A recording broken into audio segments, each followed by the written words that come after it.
के हार के ठिकरे अपने माँ बाप में फोड़ना बंद करो। शर्म किस बात की, क्योंकि खुजली तुमको है तो खुजालना भी तो तुमको ही पड़ेगा।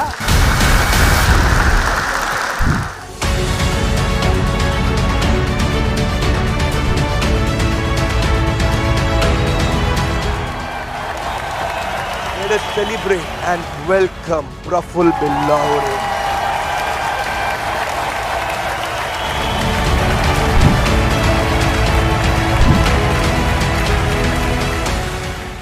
मेरा नाम प्रफुल्ल बिल्लौरे है और प्रफुल्ल का मतलब होता है हैप्पीनेस, खुश। और मैं हमेशा खुश रहने की कोशिश करता हूं, क्योंकि जिंदगी में सिर्फ एक ही चीज है जो आपके पास होती है, बाकी सब आपको लोग कंट्रोल करते हैं।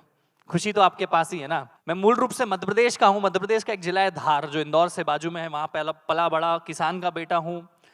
बचपन से ही कुछ करने का मन था। बचपन से ही मेरी दोस्ती मेरी उम्र वालों के साथ नहीं थी। 12-13 साल की उम्र का जब मैं था, तब मैं मूवीज नहीं देखता था, कार्टून नहीं देखता था। मैं अपने पिताजी के पास कोई उनका मित्र मिलने आता था तो उनके साथ बैठता था। तो पहली सीख क्या करी 12 साल की उम्र में, कि अपनी उम्र के लोगों के साथ दोस्ती जीरो। क्योंकि वही आपने मेरे इंटरव्यूज में सुना भी होगा, वही बातें होगी, उस लड़की का नंबर, वो फोन, वो शेयर, वो फेसबुक लाइक, वो इंस्टाग्राम लाइक।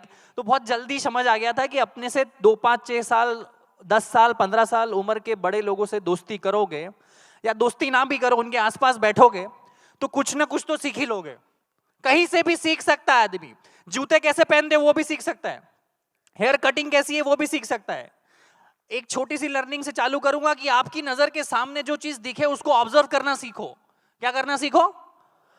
वो नहीं आता है स्पंज, पानी को सोख लेता है, तेल को सोख लेता है, ऐसा आपका दिमाग हो जाना चाहिए, आपकी आंखें ऐसी हो जानी चाहिए, वो हर चीज को नोटिस करे। मैं यहीं से आपको कुछ नोटिस करने की, मैं यहाँ पे ज्ञान देने कम आया हूं, मैं आपको सिखाने आया हूं। एक एंटरप्रेन्योर वही होता है जो 24/7 365 डेज सीखता रहे। एंटरप्रेन्योर की डेफिनेशन क्या है? एंटरप्रेन्योरशिप की डेफिनेशन नहीं कि 10,000 करोड़ का टर्नओवर। एंटरप्रेन्योरशिप की डेफिनेशन ये नहीं कि सेल्फी कितने लोग ले रहे हैं। एंटरप्रेन्योरशिप की डेफिनेशन ये नहीं कि वाहवाही कर रहे हैं लोग। एंटरप्रेन्योरशिप की डेफिनेशन है कि पहले खुद का जुगाड़ कर लो, फिर आस पड़ोस का करो, फिर समाज का करो, फिर प्रदेश का करो, और फिर देश का करो। करेक्ट? एंटरप्रेन्योरशिप ये है।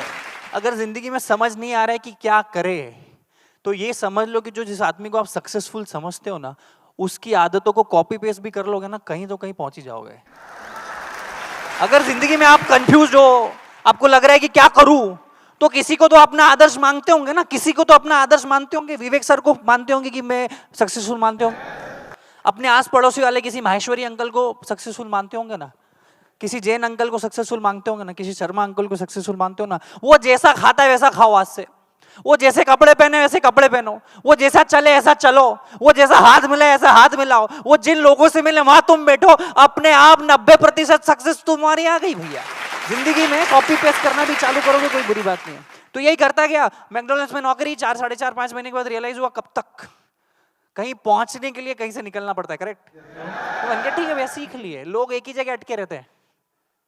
मैंने कहा अब खुद की दुकान चालू करेंगे, क्योंकि मैं हमेशा बोलता हूं dream big, dream start small, act now. बहुत बड़ा सोचो। सोचो हाथी खाना है, आप कैसे खाएंगे?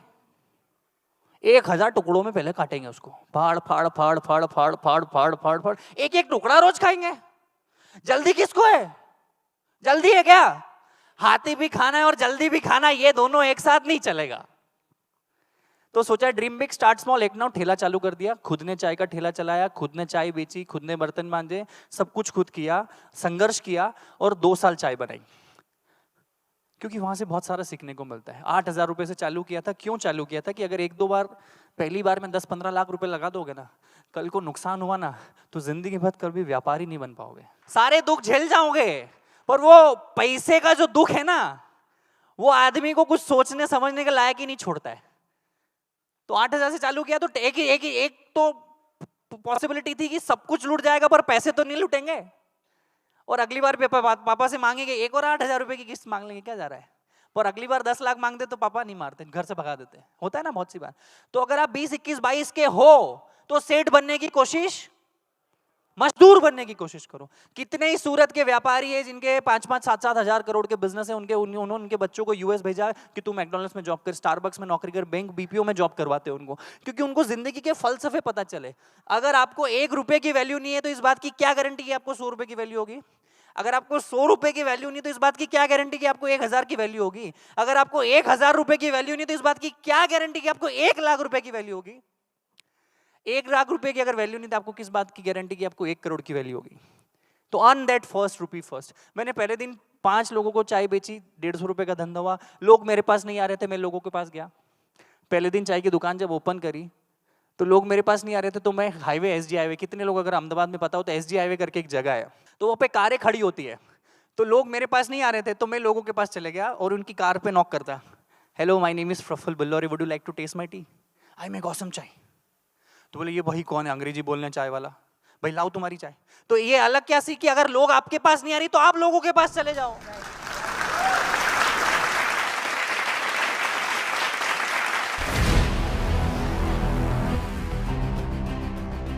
सर, अपना फील्ड के बिजनेस में टॉप में पहुंचने के लिए एज ए बिजनेसमैन के अंदर क्या क्या हुनर होना चाहिए? अगर आपका व्यापार है ना तो कोई एक चीज चुन लो। अगर आपने चाय चुनी है तो फिर चाय के अलावा आपको कोई नहीं दिखनी चाहिए। अगर बाजू में से कटरीना कैफ भी जा रही ना तो आपका नजर कटरीना कैफ पे नहीं जाना चाहिए। इतने तक का दृष्टिकोण आपका होना चाहिए अगर आपको अपने व्यापार में बहुत बड़ा बनना है। And it's 24/7 365 days. और आप उसी इंडस्ट्री के लोगों को चुनो जो आपकी व्यापार को या तो बढ़ा सके या व्यापार में नेटवर्क बना सके, आपके एम्प्लॉय बन सके, आपके को फाउंडर बन सके, आपकी सेल्स की टीम बन जाए। आपको सेल्फिश होना पड़ेगा अगर आपको बड़ा आदमी बनना है तो। आपको शादी ब्याह में नाचने नहीं जाना पड़ेगा, फिर आपको किसी की रैली में नहीं जाना पड़ेगा। आपको बड़ा सेल्फिश होना पड़ेगा और आपको आपके व्यापार में बहुत बड़ा बनना पड़ेगा और उसी इंडस्ट्री के लोगों से मिलना पड़ेगा और अपने सवाल पूछना पड़ेगा कि अब मैं फ्रेंचाइजी कैसे बढ़ाऊं, अब मैं व्यापार कैसे बढ़ाऊं, अब मेरे को ये दिक्कत आ रही है तो पूछूंगा। आप समझ रहे हो? बहुत मजा आने वाला है आपको। यही 24/7 यही जिंदगी है आपकी। और आपको 4, 5, 6 साल, 1000 दिन का रूल बोलते हैं, मारवाड़ी में बोलते हैं ना, मारवाड़ी लोग 1000 दिन आपके व्यापार में आपको पूरे देने पड़ेंगे 24/7 इंटू 365 डेज। तो आप उसके पिताजी बन जाओगे। आप जिस चीज को सबसे ज्यादा समय दोगे, आप जिस चीज को सबसे ज्यादा समय दोगे उसमें आप उसके महारथी बन जाओगे। आपने एक चीज़ बोली थी कि अगर पैसा बड़ा लगा के हम बिजनेस करते हैं और बिजनेस डूब जाता है तो दोबारा हम पैसा नहीं ले सकते अपने पेरेंट्स से। सेम मेरे साथ हुआ सर, मैंने एक पिज़्ज़ा का शॉप खोला था बहुत बड़ा, वो बंद हो गया। अब फैमिली दोबारा स्टार्टअप के लिए अगर मैं फंडिंग लेता हूँ तो मानते नहीं है, तो उस चीज़ को कैसे हैंडल करना चाहिए? देखो वही मैं बोल रहा हूँ कि you need to be very balance in your decisions. या तो अभी 10 लाख का रुपया ले लो, फिर 10 लाख तक सूखा करो, या आज 1 रुपया लो, कल 100 रुपया लो, फिर 1000 रुपया लो। करेक्ट? और कभी कभी आप ना अपनी जिंदगी के हार के ठिकरे अपने माँ बाप पे फोड़ना बंद करो। आपकी जिंदगी के हार के ठिकरे अपने माँ बाप पे फोड़ना आज से बंद करो, क्योंकि it is very easy to blame on parents. जब आप पहली बार शराब पीने गए थे तो माँ बाप से पूछा था? जब पहली बार किसी को छेड़खानी करने गए तो नहीं पूछा ना? तो व्यापार में भी अपने परिवार का इन्वॉल्वमेंट कम रखो, क्योंकि उनके ख्यालात 30-35 साल पुराने हैं और आज की जिंदगी बहुत बदल गई है। भारत इंटरनेट के आने से भारत नहीं बचा है, भारत इंडिया हो चुका है। तो उन चीज को समझो आप। और अगर नहीं पैसा है तो कम से चालू करो। ये धंधा चालू करने के लिए कभी पैसा नहीं चाहिए, धंधे को ग्रो करने के लिए पैसा चाहिए। धंधा चालू तो करो फिर ग्रो करोगे। व्यापार चालू करने के लिए कभी किसी को पैसा चाहिए ही नहीं। व्यापार को 10 गुना, 20 गुना, 50 गुना बढ़ाने के लिए पैसा चाहिए होता है। तो ये बहानेबाजी बंद करो। आपने अपने चाय को बेचने से पहले अपने शर्म को बेचा। एक इंसान ऐसा क्यों नहीं कर पाता? अगर आप इस सवाल का जवाब देंगे तो शायद बहुत लोगों को बहुत फायदा हो। मैं आपको बड़े शांति से सुनना, बड़ी सही चीज बताऊंगा मैं आपको। हमारे देश में वो लोग मान सम्मान पाने के लिए अपनी जिंदगी बिता देते जिसका सच में कोई व्यक्तिगत ऐसा कर्म नहीं है जिसको उनको नेचुरली सम्मान मिले। मेरे कितने ही मासा जी, फुआ जी, मामा जी है, उनको शादी में अगर उनका इन्विटेशन में नाम ना लिखो तो वो ऐसे फूफा फूफ करवाते हैं मानो उन्होंने कोई संपत्ति दे रखी हो मुझे। वो सम्मान ही किस काम का जो मांगना पड़े। और दूसरी चीज, किस चीज की शर्म है भाई? तुम्हारे पास पैसा नहीं है, तुम्हें पता है। तुम्हारे पास वो संसाधन नहीं है जो तुम्हें चाहिए। तुम्हारा सपना है घूमने का, तुम्हारा सपना है आईफोन खरीदने का, तुम्हारा सपना है वो फेवरेट जूता खरीदने का, तुम्हारा सपना है विदेश घूमने का, तुम्हारा सपना है बड़ा बंगलो बनाने का। तो इसमें शर्म किस बात की? क्योंकि खुजली तुमको है तो खुजालना भी तो तुमको ही पड़ेगा।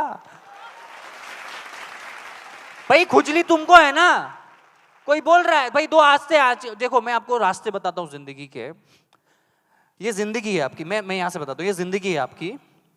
आपको कुछ भी नहीं आता है, आपको 5 स्टार होटल में चेक इन करते नहीं आता है, आपको बोर्डिंग पास निकालते नहीं आता है, आपको बोलते नहीं आता है, आपको सोशल मीडिया चलाते नहीं आता, आपको कुछ भी नहीं आता है। करेक्ट, आपको कुछ नहीं आता है, मान रहे हो? आपको कुछ नहीं आता है। आपके पास 2 ऑप्शन होते हैं, या तो राइट पैर आगे लेके स्वीकार करो कि मुझे नहीं आता है, आज से मैं हर दिन सीखूंगा, या तो यू टर्न ले लो और चद्दर डाल के बिस्तर पे सो जाओ, तुम्हें कोई उठाने जाने वाला नहीं है। 2 ऑप्शन है आपके पास। और एक चीज मैं बताता हूं, when you know you don't know, you have better chances of learning। समझ आई?